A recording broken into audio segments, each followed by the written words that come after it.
여러분들 요즘처럼 날씨가 더워지면 아이스크림 생각 많이 나시죠? 그리고 이런 경험을 흔하게 하게 됩니다. 바로 아이스크림 한 입 가득 입속에 깨물어 넣고 하면서 머리를 두 손으로 싸매고 있는 거예요. 저도 간혹 무의식 중에 그럴 때마다 대체 뭐가 그렇게 급해서 이랬나 알 수가 없죠. 그렇습니다. 우리 한국 사람들에게 라면이나 국밥은 펄펄 끓고 있을 때 얼른 식기 전에 먹어야 하는 거고요. 사탕은 당연히 깨물어 먹는 거죠. 하드 아이스크림 이걸 핥아 먹느라 낭비할 시간 따위는 없습니다. 빨리 먹고 빨리 다른 거 해야 되니까요. 이런 한국인들 특유의 빨리빨리는 이젠 전 세계적으로 많이 알려져 있지만 역시 한국에 와 살면서 체감을 해야 어느 정도인지 속도감을 느낄 수가 있죠. 하지만 이 빨리빨리만이 만들어줄 수 있는 특별한 마법이 있습니다. 오늘은 그에 대한 경험담을 풀어보려고 하고요. 먼저 한국에 살면서 실감하고 이해하지 못하다가 어느새 한국 사람들 이상으로 극단적인 빨리빨리주의자가 되어버린 유럽 미녀의 이야기를 들어보시죠.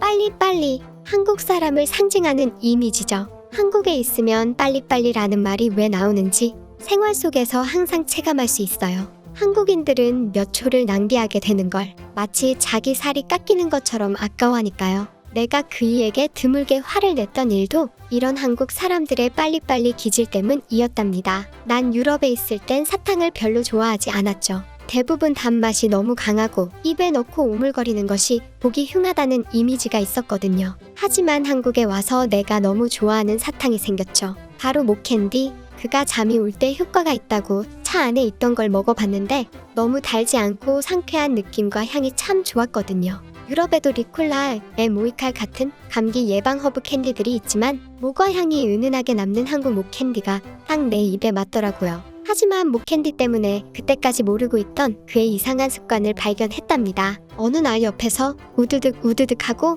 뼈를 씹는 것 같은 불쾌한 소리가 들리는 거예요. 알고 보니 그가 목캔디를 입에 넣자마자 깨물어 먹고 있지 뭐예요. 난 그 소리가 너무 듣기 싫었고 사탕을 깨물어 먹는다는 것 자체를 이해할 수 없었어요. 그러더니 목캔디를 또 하나 입에 넣고 또 다시 씹어 먹고 있는 거예요. 난 그게 정말 이상하다고 말했어요. 그는 자기도 모르게 그랬다면서 신경 쓰겠다고 했죠. 한국 사람들은 사탕 녹여 먹는 시간도 아까워서 그런 경우가 많다고요. 그러면 사탕을 먹는 이유가 없잖아요? 천천히 입에서 녹이면서 음미하기 위해 사탕을 먹는 건데 말이에요. 이상한 건 그뿐이 아니었어요. 어느 날 그가 갑자기 양손으로 머리를 싸매고 아이씨, 이러고 있는 거예요. 난 깜짝 놀라서 어디가 아프냐고 걱정스레 물어봤죠. 알고 보니 아이스크림을 한 입에 가득 깨물어 먹어서 머리가 아프다고 하지 뭐예요? 이것도 한국 사람들에겐 흔한 일이라면서요. 항상 샤프하고 카리스마 넘치던 그가 그때처럼 바보같이 보인 순간은 없었을 거예요. 다 큰 어른이 그러는 건 난생 처음 봤거든요.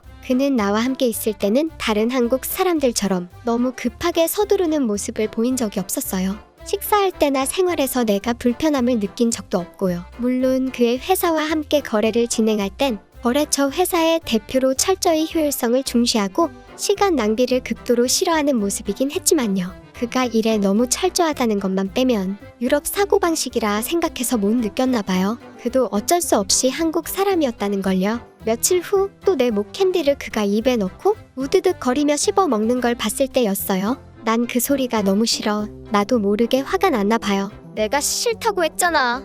그에게 큰 소리로 짜증낸 건 그때가 처음이었어요. 소리 지르고 곧바로 스스로도 놀라 당황했으니까요. 그도 내 이런 모습을 보고 좀 놀란 얼굴이었지만 곧바로 내게 잠깐만. 하고는 사탕을 꿀꺽 삼켰죠. 그리고 목캔디를 하나 더 꺼내서 자기 입에 넣더니 내 얼굴을 두 손으로 잡고 키스를 하면서 내 입속에 혀로 목캔디를 밀어넣지 뭐예요? 곧바로 웃으면서 사탕 내 입에 넣어줄래? 그럼 앞으로 안 깨물게? 이러는 거예요. 치사하게 그럼 화를 낼 수가 없잖아. 나도 모르게 풀어진 얼굴로 키스하면서 그의 입속에 다시 캔디를 넣어줬어요. 그리곤 그의 목을 끌어안고 기어 들어가는 목소리로 소리 질러서 미안해요 하고 말했죠. 그는 내 머리를 쓰다듬고는 날 무릎 위에 앉힌 다음 자기도 한국 사람이니까 시간이 아깝다고 느끼면 빨리빨리 기질이 나온다고 했어요. 그리고 설명해줬죠. 한국 사람들은 세상에서 가장 효율성을 중요시하는 민족이라는 것, 모든 생활에서 불필요한 시간 낭비를 싫어한다는 것, 유럽 사람들은 업무 범위와 시간을 철저히 지키고 그 이상 일은 계약 위반이라 생각하지만 한국 사람들은 8시간에 할 일을 4시간에 줄이고 나머지 시간에 어떤 일을 더 할지 고민한다는 것, 그렇게 남는 시간을 또 효율적으로 쓰고 있기 때문에 세상에서 가장 빠르게 발전하고 실시간으로 진화하고 있는 나라가 되었다는 것도요. 그리고 그는 지금까지 사업을 하면서 가장 많이 고민하고 또 지금도 고민하는 것이 있다고 했어요. 남들이 8시간에 해야 할 일을 30분으로 줄이는 게 인생의 최종 목표라고요. 그리고 남는 시간을 어떻게 효율적으로 활용할지 늘 고민한다면서요. 기가 막혔죠. 그가 일에 철저하고 극도로 효율을 중요시하는 건 잘 알고 있었지만 이 정도로 시간을 줄이는데 에너지를 쓰고 있었다니요. 그래서 난 물었어요. 대체 그렇게 시간을 줄여서 시간이 많아지면 뭐가 좋은 건데? 그는 이렇게 말해줬어요. 둘이 함께 하는 시간도 늘어나는데 일주일에 하루만큼 시간을 더 쓸 수 있게 되면 한 달이면 4일, 1년이면 52일, 그럼 7년마다 1년치만큼 시간이 더 생기는 거니까 둘만의 행복한 시간도 늘어나는 마법이 되는 거지. 멋지지 않아? 과연 그보다 내게 설득력 있는 말은 없었어요. 그럼 일주일에 3일을 절약하면 2년 반마다 1년씩 더 우리가 함께 있을 수 있는 시간이 늘어나는 거네? 이제부터 나도 다 빨리빨리 할 거야. 사탕도 시간 아까우니까 깨물어 먹을게. 그는 크게 웃고 내 볼을 쓰다듬으면서 이를 다쳐서 병원에 가면 그게 더 싫다고 했지만요. 하지만요. 정말 내겐 너무 절실하게 와닿았어요. 그가 겉보기엔 내 친척 오빠보다 더 젊은 것 같아서 깜빡할 때가 있지만 그는 나보다 나이가 훨씬 많으니까요. 먼 훗날 그가 내 곁을 먼저 떠날 수 있다는 생각만 하면 너무 가슴이 아파 눈물이 쏟아지거든요. 그런데 나만 노력하면 얼마든지 함께 할 수 있는 시간을 늘릴 수 있다니. 세상에 이런 마법 같은 일이 어디 있겠어요? 우리가 50년 같이 있으면 100년 동안 그와 사랑하면서 행복하게 지낼 수 있는 거랑 똑같잖아요. 당장 나도 한국 사람들처럼 빨리빨리 마법을 익히기로 결심했답니다. 그 뒤로는 나도 평소 그가 하는 것처럼 하루에 처리할 일을 몇 시간까지 줄일 수 있을까 생각하는 습관이 생겼죠. 그렇게 생각하자 지금까지 내 행동에서 불필요한 시간 낭비가 많았다는 걸 깨달을 수 있었어요.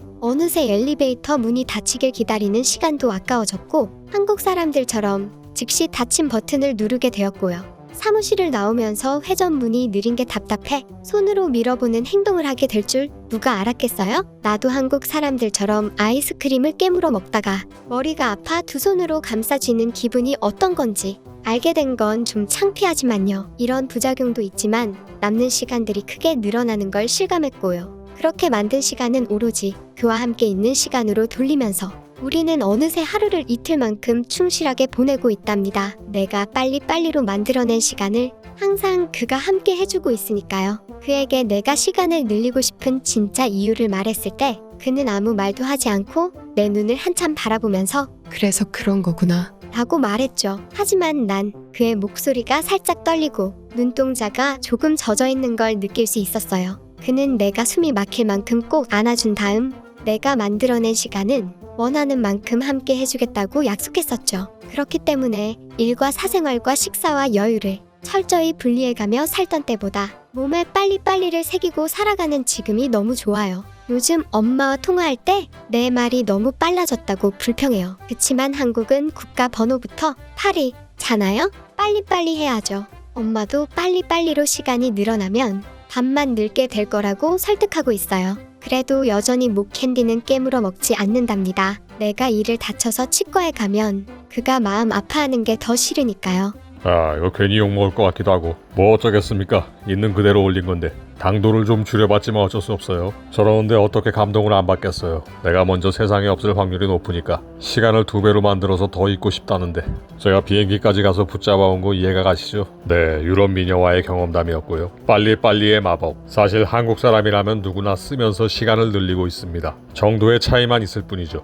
8시간에 할 일을 4시간에 하면 2배가 되는 거고 1시간에 하면 8배로 쓸 수 있는 시간이 늘어나는 거죠. 모두에게 평등하게 주어지는 24시간이지만 이걸 어떻게 쓰는가, 이건 평등하지 않습니다. 아무 의미 없이 낭비하면서 24시간을 날리는 것도 개개인의 자유입니다. 남들보다 10배 이상 늘려 쓰는 것도 본인의 자유죠. 그리고 의심의 여지 없이 한국인들은 전 세계에서 이런 시간의 마법을 가장 잘 사용하는 사람들이고요. 이 빨리빨리, 불과 30년 전만 해도 어디에 붙어있는지도 모르는 한국을 세계 속에 우뚝 서게 만든 원동력. 저는 이 빨리빨리가 너무 좋고요. 덕분에 시간을 마음껏 늘려서 삶의 경험을 몇 배로 늘릴 수 있다는 것도 너무 좋아합니다. 제가 한국인이라 이걸 가지고 있다는 게 다행이에요. 이처럼 우리에게만 주어진 특별한 혜택, 빨리빨리. 부디 여러분들도 이 시간의 마법을 적극 활용하시고 100세 인생이 아니라 150세 인생, 200세 인생까지 아니 그 이상의 경험을 맛볼 수 있게 되길 바라면서 오늘 영상을 마무리하겠습니다. 영상이 재미있었다면 구독과 좋아요 그리고 멤버십 회원에 가입하시거나